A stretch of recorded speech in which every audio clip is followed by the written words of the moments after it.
الرحيم والصلاة والسلام على سيدنا محمد وعلى آله وصحبه أجمعين. Assalamu alaikum wa rahmatullahi wa barakatuh, mes frères et sœurs. Et nous nous retrouvons, Inch'Allah, ce soir pour la suite de notre intervention sur Laylatul Qadr. Et comme nous disions hier, le prophète sallallahu alayhi wa sallam a enseigné qu'il y a dans les jours de vos existences, de votre existence, des brises spirituelles. Exposez-vous à ces brises. Il se peut que si vous êtes touché par l'une d'entre elles, vous ne soyez plus jamais malheureux. Vous soyez comptés donc parmi les gens du paradis, les gens de la félicité. Et nous disions que Laylatul Qadr fait partie de cette brise, de ces brises spirituelles, et l'une des plus importantes dans la vie du musulman, car comme le Coran nous enseigne, cette nuit-là, cet instant-là, il vaut plus que 1000 mois. Et donc le musulman, il doit s'y préparer.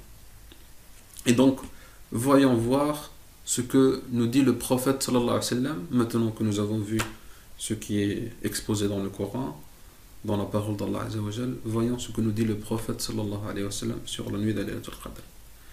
Il nous enseigne dans un hadith rapporté par Sahih al-Bukhari et Muslim, de la bouche de Sidna Abu Huraira, que le prophète sallallahu alayhi wa sallam a dit: celui qui prie toute la nuit d'Al-Qadr, par foi et piété, Dieu pardonnera ses péchés précédents. Et effectivement, nous ne connaissons pas avec exactitude où se trouve cette nuit de Laylatul Qadr. Mais nous avons des indicatifs très clairs qui nous permettent de nous orienter durant le mois de Ramadan. Dans un hadith rapporté par Sahih Bukhari et Muslim, le prophète sallallahu alayhi wa sallam a dit: cherchez la nuit d'Al-Qadr dans les 10 dernières nuits. Et dans un autre hadith, aussi authentique, notre mère Aïcha nous dit, radiyallahu anha, que le messager de Dieu sallallahu alayhi wa sallam faisait une retraite, un i'tikaf, dans les 10 dernières nuits de Ramadan. Et donc le prophète sallallahu alayhi wa sallam, durant les 10 dernières nuits de Ramadan, il doublait de concentration, il doublait d'efforts, car il savait que ce sont ces nuits-là et ces nuits-là où la nuit d'Al-Qadr survient. Dans un hadith rapporté par l'imam Bukhari, le prophète sallam nous donne plus de précision. Il nous dit: cherchez la nuit d'Al-Qadr dans les nuits impaires des 10 dernières nuits de Ramadan. Et donc, nous savons déjà que sur les 10 dernières nuits, il y en a 5 qui sont plus importantes: le 21, le 23, le 25, le 27 et le 29.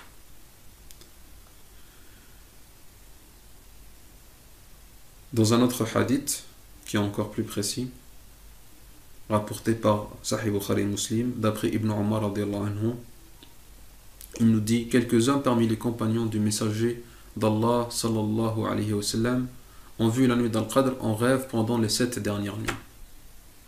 Donc, 23, 25, 27, 29. Alors le prophète sallallahu alayhi wa sallam a dit: je vois que tous vos rêves s'accorde pour qu'elle soit dans les 7 dernières nuits, ainsi quiconque veut la chercher, qu'il la cherche dans les 7 dernières nuits. Et dans un autre hadith rapporté par l'imam Muslim, Ibn Umar nous dit que le prophète sallallahu alayhi wa sallam a dit: cherchez-la dans les 10 dernières nuits, mais si l'un d'entre vous faiblit ou en est incapable, qu'il ne laisse pas les 7 dernières nuits. Le prophète sallallahu alayhi wa sallam, dans sa miséricorde, il cherche toujours la facilité pour les musulmans, et il leur a dit: voilà, si vous n'avez pas la capacité, au moins ayez les 7 dernières nuits, et moins ayez les nuits impaires parmi les 7 dernières nuits. Et on a d'autres hadiths qui sont encore plus spécifiques, par Ubay ibn Ka'b. C'est un hadith qui est rapporté par l'imam Muslim entre autres. Ubay ibn Ka'b nous rapporte: je jure par Dieu qu'il n'existe pas d'autre Dieu que lui, qu'elle est à Ramadan, ça veut dire que la nuit de Laylatul Qadr est durant Ramadan, et je jure par Dieu que je connais dans quelle nuit elle est. C'est la nuit où le prophète sallallahu alayhi wa sallam nous a ordonné de prier. C'est la nuit du 27. Son signe est le soleil qui apparaît le matin blanc sans rayon. Et dans un autre hadith rapporté par l'imam Ahmad ibn Hanbal, qui est un peu plus faible, mais le premier est rapporté par l'imam Muslim: celui qui veut la chercher, qu'il l'attende dans la nuit du 27. Et nous voyons dans des hadiths qui nous parle de façon générale sur la prière nocturne du prophète sallam durant le mois de Ramadan, qu'il avait une façon d'amener les compagnons à prier. Dans un hadith qui est rapporté par Nu'man ibn Bashir, il nous dit: nous avions jeûné avec le prophète sallam le mois de Ramadan, et il n'avait pas prié avec nous, il n'avait pas, on va dire, fait la prière nocturne avec nous, jusqu'à ce qu'il reste que 7 nuits. Donc le prophète sallam, il faisait les Isha, et puis il allait, mais il ne faisait pas la prière, des prières surrogatoires, ce qu'on appelle Tarawih, Qiyam al-Layl, avec les compagnons, jusqu'à ce qu'il restait que 7 dernières nuits. Tout ça pour alléger à sa communauté, pour leur expliquer que s'il y a un moment où nous devons tous nous renforcer dans l'adoration, c'est ces 7 dernières nuits. Hatta, donc jusqu'à ce qu'il reste 7 nuits, alors alors il a prié avec nous la nuit, la 23e nuit, jusqu'à ce qu'est arrivé le dernier tiers de la nuit, le premier tiers de la nuit. Et il nous a dit: je ne pense pas que ce que vous demandez, c'est-à-dire la nuit de l'Asrad, il me semble que ce que vous demandez va venir après. Puis il n'a pas prié avec nous la 6e nuit. Puis il a prié avec nous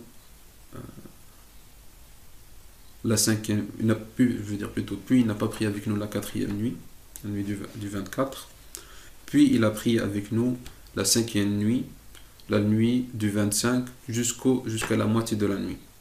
Puis nous avons dit au prophète d'Allah: si nous continuons jusqu'à la fin de cette nuit en prière surrogatoire, alors le prophète sallam a dit: celui qui prie avec l'imam jusqu'à ce qu'il s'en aille, alors c'est comme s'il avait prié toute la nuit. Et donc cette règle-là que nous avions citée dans le cours sur Tarawih, le prophète sallam, pour alléger à sa communauté, il a prié jusqu'à la moitié de la nuit, et puis il s'est arrêté et il a dit: je m'en vais, si vous avez prié avec moi jusqu'à la fin, c'est comme si vous avez prié avec moi jusqu'au Fajr. C'est une façon d'alléger pour la communauté. Et donc nous apprenons de cela que lorsque nous allons à la mosquée, nous essayons de rester avec l'imam jusqu'à la fin et nous serons comptés comme si nous avions été jusqu'au Fajr. Et ici dans cette recherche de la nuit de Laylatul Qadr, le prophète sallam, il a fait jusqu'à la moitié de la nuit du 25, puis il a arrêté et il est parti. Il a dit aux compagnons: celui qui a prié avec moi jusqu'à la moitié,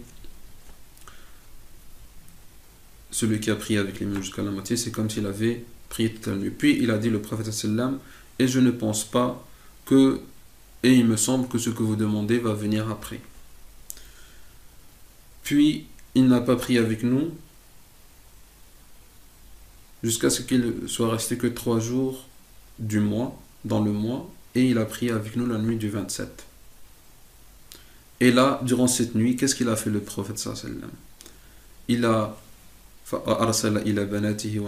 donc il a rassemblé l'ensemble des filles de la communauté, l'ensemble des musulmanes, l'ensemble de ses épouses, et il a rassemblé le monde.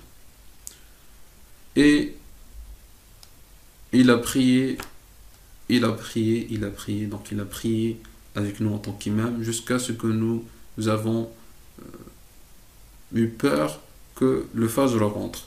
Donc ils ont passé toute la nuit en prière. Puis il n'a pas prié avec nous le reste du mois. Et donc dans ce hadith-là, comme nous le voyons, le prophète sallam, il a multiplié l'effort pour rassembler la communauté durant la nuit de Laylatul Qadr, durant la nuit du 27.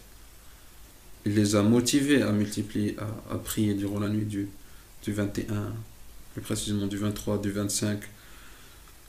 Il a dit dans ses hadiths qu'il fallait la chercher dans les 10 dernières nuits. Mais il a fait un effort substantiel pour réunir la communauté durant les nuits du 27. Et donc, nous en tant que musulmans, nous devons chercher cette nuit-là dans cette dernière nuit, et nous devons avoir cette même vision que le prophète sallam il avait. Cette façon de rechercher la facilité pour la communauté, de dire: si toute ma communauté, si je rassemble toute ma communauté en une nuit, si cette nuit-là est celle la nuit où la plupart des musulmans prient, eh bien, c'est cette nuit-là qui est la plus probable qu'elle soit Laylatul Qadr. Pourquoi? Parce que nous connaissons qu'Allah subhanahu wa ta'ala, il est le miséricordieux. Allah subhanahu wa ta'ala n'est pas, on va dire, quelqu'un qui va se jouer de la communauté, et parce que tout le monde se réunit le 27, alors il va faire en sorte que ce soit une autre nuit. Parce que ce sont des gens, on va dire, flemmards qui veulent se réunir que la nuit du 27 et qui ne veulent pas se réunir les autres nuits. Non. Allah subhanahu wa ta'ala, par sa miséricorde, si toute la communauté se réunit sur un bienfait qui est la nuit du 27, et que lorsque nous disons cela, nous invitons les gens à prier les autres nuits, parce que tous les derniers tiers de la nuit, ce sont des moments de brise spirituelle.